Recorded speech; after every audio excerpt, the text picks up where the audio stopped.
The Portuguese Roman Catholic Diocese of Porto is a suffragan of the Archdiocese of Braga. Its see at Porto is in the Norte region, and the second largest city in Portugal. History. The diocese was probably founded in the middle of the 6th century. At the Third Council of Toledo, the Arian archdiocese was deposed in favor of Bishop Constancio. In 610, Bishop Argiberto assisted at the Council of Toledo, summoned by King Gundamar to sanction the metropolitan claims of Toledo. Bishop Anselmo was present at the 6th Council of Toledo and Bishop Flavio at the 10th. Bishop Florico attended the 3rd Council of Braga and the 12th, 13th, and 15th Councils of Toledo, and his successor Felix appeared at the 16th Council. No other bishop is recorded under the Visigothic monarchy. After the Arab invasion, Justus seems to have been the first bishop. Gamardo was probably elected in 872, when King Afonso III won back the city. The names of only 4 other prelates have been preserved: Florengo, Hermigio, Ordinho, and Diogo. Porto fell again into Moorish hands, and on its recovery, Hugo became bishop. He secured exemption from the Archbishop of Braga. He greatly enlarged his diocese, and the cathedral patrimony increased by the donations he secured. Thus, in 1120, he received from D. Teresa jurisdiction over the city of Porto with all the rents and dues thereof. John Peculiar was promoted to Braga, his nephew, Pedro Rabaldez, succeeding at Porto. Next came D. Pedro Pitos, D. Pedro Senior, and D. Fernão Martins. Martinho Perez instituted a chapter, was promoted to Braga, 1189 or 1190. Martinho Rodrigues ruled from 1191 to 1235. He quarreled with the chapter over the share of the rents of the see. Later on, fresh disagreements arose in which King Sancho I intervened against the bishop, who was deprived of his goods and had to flee, but was restored by the king when Innocent III espoused the bishop's cause. Another quarrel soon arose between prelate and king, and the bishop was imprisoned, but he escaped and fled to Rome, and in 1209 the king, feeling the approach of death, made peace with him. His successor, Pedro Salvadores, figured prominently in the questions between the clergy and King Sancho II, who refused to ecclesiastics the right of purchasing or inheriting land. Portugal fell into anarchy, in which the clergy's rights were violated and the persons outraged, though they themselves were not guiltless.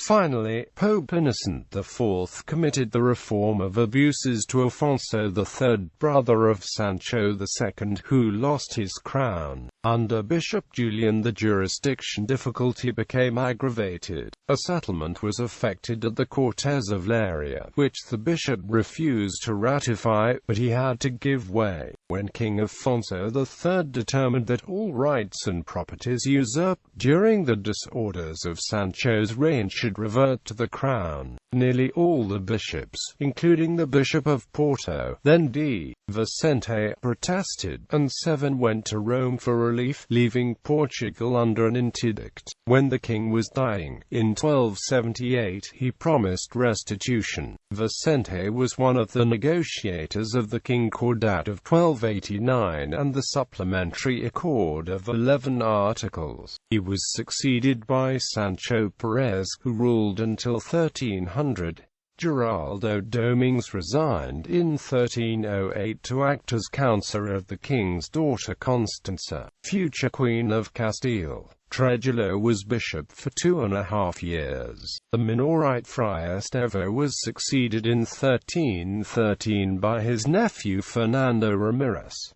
Both uncle and nephew quarreled with King Denis and left the realm. Owing to the hostility of the citizens, Bishop Gomez lived mostly outside his diocese. When Pedro Afonso became bishop in 1343, he had a quarrel over jurisdiction and, like his predecessor, departed, leaving the diocese under interdict. 6 years later he returned, but again the monarch began to encroach, and it was not until 1354 that the bishop secured recognition of his rights. His successor was Afonso Perez. Egidio is probably the bishop represented in the old chronicles as being threatened with scourging by King Pedro for having lived in sin with a citizen's wife. The accusation was probably groundless, but Egidio left the city, which for 12 years he had no bishop. In 1373 or 1375 John succeeded and supported the lawful popes in the Great Schism, and the John I of Portugal against Castilian claims. Other bishops were John de Zambuja, or Estevo, and Gil, who in 1406 sold the episcopal rights over Oporto to the crown for an annual money payment, reduced in the reign of D. Manuel to 120 silver marks. Fernando Guerra, who in 1425 was created Archbishop of Braga, Vasco. Antão Martins de Chaves, who succeeded Vasco in 1430, was sent by the Pope to Constantinople to induce the Greek emperor to attend the Council of Bâle. He succeeded, and as a reward was made cardinal. He died in 1447. Succeeding incumbents were Durando Goncalves de Robidos, Luis Perez, a negotiator of the Concordat of 1455 and a reforming prelate, João de Azevedo, a benefactor of the cathedral and chapter, as was his successor Diego de Souza, afterwards Archbishop of Braga and executor of King Manuel I. The see was then held by two brothers in succession, Diogo da Costa and D. Pedro da Costa, who restored the bishop's palace and enriched the capitular revenues from his own purse, Belchia Beliago, and the Carmelite Fray Baltazar Limpo, the 50th bishop. He held a diocesan synod in 1540.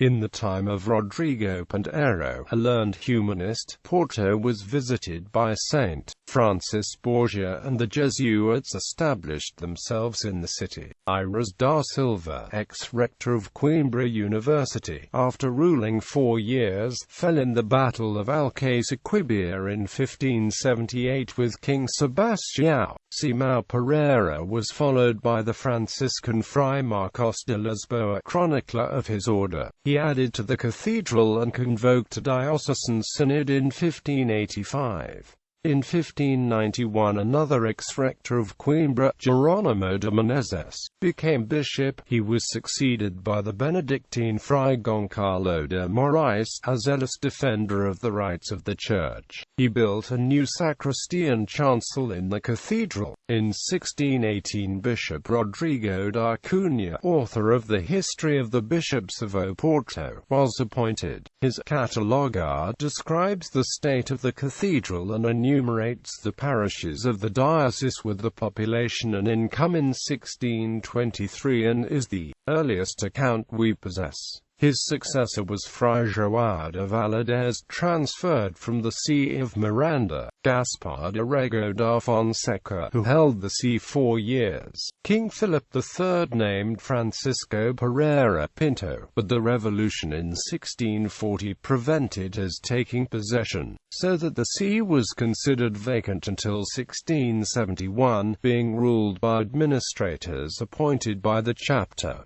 In 1641 King John IV chose D. Sebastião Ce Acutesar de Menezes as bishop, but the Pope, influenced by Spain, would neither recognize the new King of Portugal nor confirm his nominations. Next came Fray Pedro de Menezes. Nicolau Monteiro took possession in 1671, Fernando Correia de Laceda in 1673, who was succeeded by João de Souza. Fray José Saldanha, famed for his austerity, never relinquished his Franciscan habit, a contrast to his successor Tomás de Almeida, who who in 1716 became the first Patriarch of Lisbon. The see remained vacant until 1739, and, though Fray John Maria was then elected, he never obtained confirmation. In the same year, Fray José Maria da Fonseca, formerly Commissary General of the Franciscans, became bishop. Several European states selected him as arbiter of their differences.